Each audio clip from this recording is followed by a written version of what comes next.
j'ai toujours été un petit peu méfiant vis-à-vis des discours sur la culture, des discours un peu exaltés sur la culture qui nous réunit, la culture qui nous grandit, etc. Parce que j'y ai toujours vu un petit peu parfois une forme de stratégie de distinction de la bourgeoisie, de manière de dire nous on est du côté de la culture c'est bien, la culture.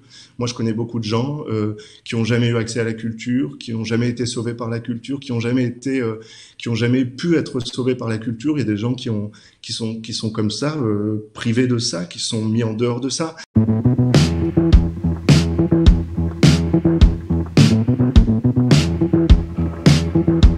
Édouard Louis, vous êtes écrivain, dramaturge et même récemment acteur sous la direction de Thomas Ostermayer dans l'adaptation théâtrale de Qui a tué mon père, votre dernier livre. Vous ouvrez donc ce premier jour d'artiste. Donc vous, Édouard Louis, comment avez-vous vécu ce deuxième confinement? Est-ce qu'il y avait une différence avec le premier, par exemple? Ben, évidemment, oui, pour moi comme pour beaucoup de gens, ça a été un moment très difficile, je crois, vraiment un moment très douloureux, l'arrêt de la vie tout à coup, l'arrêt de la vie sociale, l'arrêt de la vie avec les amis, d'un certain nombre de choses. Et puis je crois aussi que ça a été un moment qui a été politiquement très intéressant et donc aussi assez terrifiant, je trouve. On a eu un pouvoir macroniste qui moi m'a terrifié de par ses discours, de par ses discours guerriers, de par son mépris de par son mépris de la culture. On l'a entendu pendant ce confinement. On pouvait acheter un téléphone, mais on pouvait pas acheter un livre. On pouvait acheter un écran de télé, mais on pouvait pas aller voir une pièce de théâtre. Et moi, j'ai écrit un petit texte à ce sujet sur mon compte Instagram il y a quelques jours pour soutenir les libraires. Je prétends pas du tout que la culture c'est quelque chose dont on aurait absolument tous besoin, que ce serait comme une forme de deuxième nourriture pour les êtres humains, quelque chose qui construirait des ponts entre les individus. J'ai toujours été un petit peu méfiant vis-à-vis des discours sur la culture, des discours un peu exaltés sur la culture qui nous réunit, la culture qui nous grandit, etc. Parce que j'y ai toujours vu un petit peu parfois une forme de stratégie de distinction de la bourgeoisie, de manière de dire nous on est du côté de la culture c'est bien, la culture. Moi je connais beaucoup de gens qui ont jamais eu accès à la culture, qui ont jamais été sauvés par la culture, qui ont jamais pu être sauvés par la culture. Il y a des gens qui sont comme ça, privés de ça, qui sont mis en dehors de ça. Et donc je dis pas que la culture elle est importante pour tout le monde. Je dis pas que tout le monde en a besoin. Je dis que moi, j'en ai besoin en tant qu'écrivain. Que je connais des gens qui, comme moi, en ont besoin parce qu'ils se reconnaissent pas dans le monde dans lequel ils vivent, parce que l'art c'est quelque chose qui leur permet d'exister autrement, de vivre ailleurs.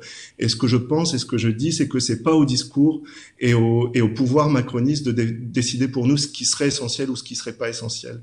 Et on l'a vu un petit peu pendant ce confinement. Ce qui s'est passé, c'est que le pouvoir a violemment instaurer une frontière entre ce qui serait essentiel et ce qui ne serait pas, c'est-à-dire la famille plutôt que les amis, les enfants plutôt que les relations extra-conjugales, les supermarchés plutôt que la culture. Et moi, j'ai vécu ça évidemment comme quelque chose de très agressif, cette espèce d'imposition de ce que serait une vie légitime. Est-ce que ce serait une vie illégitime? Alors si, comme beaucoup de personnes, je sais pas, LGBT, vous vivez avec des amis et pas avec votre famille, que vous préférez l'art, le théâtre à la télévision, et ben vous n'avez pas eu le droit. Vous n'avez pas eu le droit d'avoir une existence. On a sacrifié des existences pour d'autres. Et ça, je crois que ça a été vraiment une parenthèse très violente. Et en plus de ça, le double piège, c'est que comment dire, comme toujours, le discours du pouvoir macroniste est un discours qui s'est illustré par le mensonge, où on a dit on est dans une situation sanitaire, une situation coronavirus qui nous impose un certain nombre de choses, qui nous impose des comportements, qui nous impose des modes de vie, des sacrifices.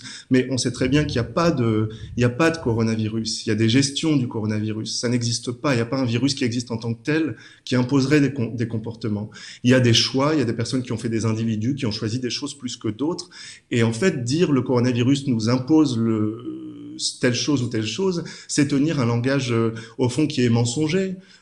Jean-Luc Mélenchon l'a dit il y a quelque temps. Pourquoi, par exemple, si on prétend que le coronavirus c'est une situation de guerre, comme l'a fait Emmanuel Macron, si on est dans une situation sanitaire qui s'approche d'une situation de guerre, pourquoi on n'a pas fonctionné sur une économie de guerre, par exemple? Pourquoi on n'a pas pris l'argent à toutes les entreprises qui ont fait des profits de guerre, comme les supermarchés, comme Amazon, qui ont dégagé des profits énormes, en fait, qui ont gagné d'autant plus d'argent qu'il y a eu cette situation en France. Pourquoi on n'a pas prélevé cet argent pour le donner aux gens qui n'avaient plus de travail, qui ont tout perdu, des gens Mais à qui on vous, donne en que... tant qu'artiste, et Édouard, en tant qu'artiste, est-ce que cette révolte qu'on sent très bien, et je comprends tout à fait ce que vous voulez dire, est-ce qu'elle vous a empêché de créer? Est-ce qu'elle vous a paralysé? Parce que Ouais, vous moi êtes je en me suis... train d'écrire votre 4e livre. Est-ce que la solitude dans laquelle vous avez été, privé de vos amis, comment ça a agi sur vous? Ouais, moi je me suis trouvé en situation de terreur, de blocage. Ça a été un moment où il a été difficile de, c'était un moment où il a été difficile de créer. Ça a été ce confinement, ça a été un moment aussi où il a été difficile de se reconnaître dans les discours politiques. Moi j'avais toujours un peu l'impression que les discours politiques étaient un peu en crise avec d'un côté la droite ou l'extrême droite qui disait on s'en fout de ce confinement, des discours validistes ou des discours agistes qui disait en gros la jeunesse a le droit de vivre et puis tant pis, il faut laisser mourir les personnes plus âgées, il faut laisser mourir les personnes qui sont plus fragiles. Donc d'un côté on avait ce discours de la droite et de l'autre côté des discours de la gauche dans laquelle évidemment je me reconnais, à laquelle je m'identifie, mais dans lesquels là dans cette situation je me reconnaissais pas non plus parce que ce confinement il a été difficile pour des gens, je pense aux travailleurs du sexe, je pense aux gens qui ont des nouvelles formes de travail comme les chauffeurs Uber, comme les gens qui ont des travails sans contrat qui se sont trouvés quasiment à la rue du jour au lendemain, sans rien. Moi, je connais des gens qui ont plus été en mesure de payer leur loyer parce que tout à coup, ils rentraient pas dans le régime de ce qu'on appelait le chômage partiel. C'est le cas donc des chauffeurs Uber, c'est le cas de tout un nombre d'individus, les gens qui sont livreurs, les travailleurs du sexe, encore une fois.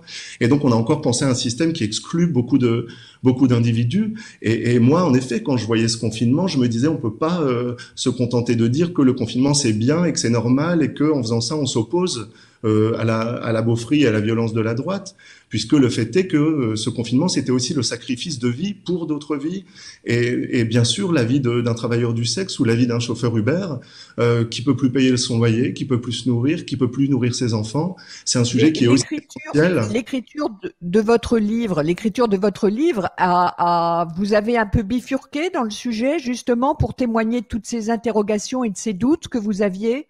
Est-ce que ça a influé sur... D'abord, quel est le sujet de ce livre?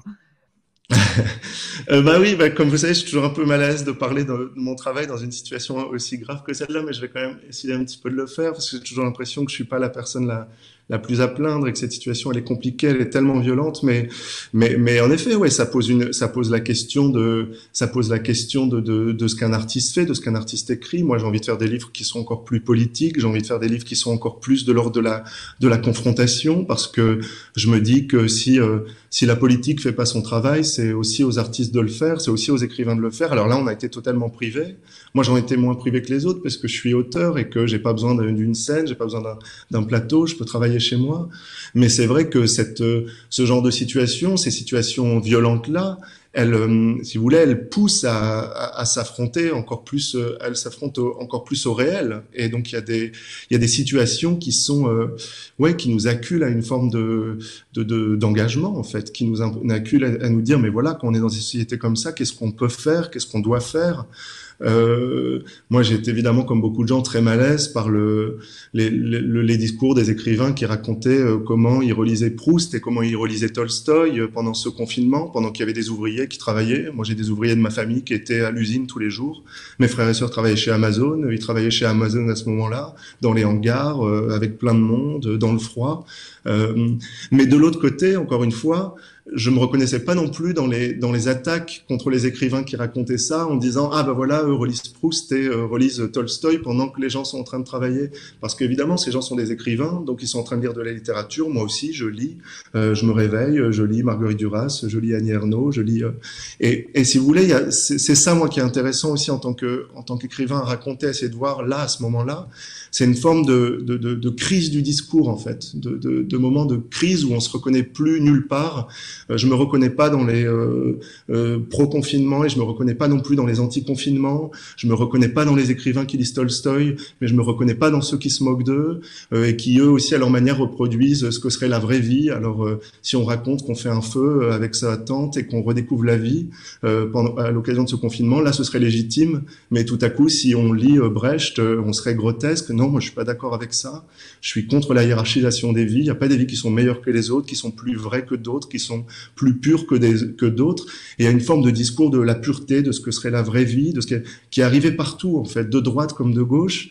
Et en même temps, ça peut être terrifiant. Et en même temps, on peut se dire aussi que c'est l'occasion de reproduire des discours et de se débarrasser de tout un ensemble d'oppositions qui fonctionnent ensemble. Il y a beaucoup de gens qui ont été...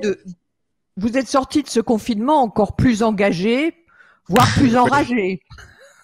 Ouais, encore plus enragé, encore plus énervé. Ouais, j'ai l'impression qu'il y a beaucoup de choses à réinventer et que cette espèce de situation où on était tous bloqués avec des discours qui nous arrivaient de tous les côtés montrait bien que tout à coup il y avait tout en politique qui était à recréer et à réinventer. Donc moi, au moment où j'écris le livre que je suis en train d'écrire, je me pose cette question-là. Je me dis comment échapper à ces oppositions-là, comment échapper à des oppositions qui me conviennent pas, et quand je dis me conviennent pas, qui conviennent pas à beaucoup de gens, je crois. Oui. C'est l'histoire de quoi, ce livre?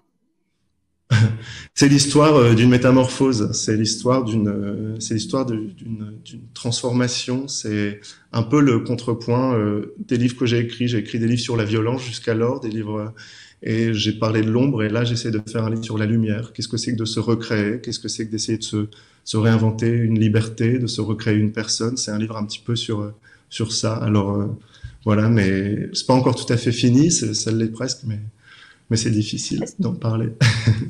Est-ce que vous êtes inquiet du climat ambiant aujourd'hui? Il y a cette grande manifestation.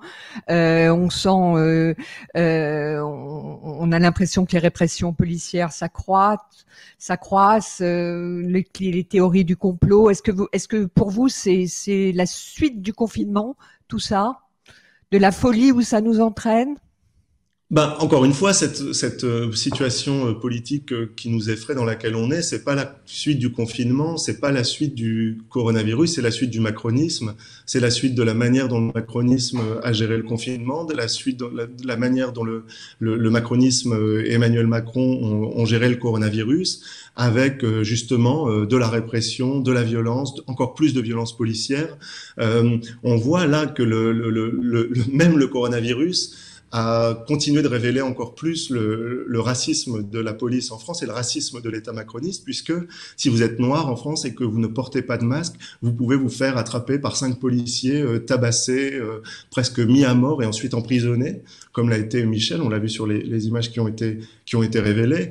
Et donc, il n'y a pas, encore une fois, il n'y a pas de suite du confinement, il n'y a pas de suite du coronavirus, il y a une suite de la manière dont le gouvernement macroniste a géré ça.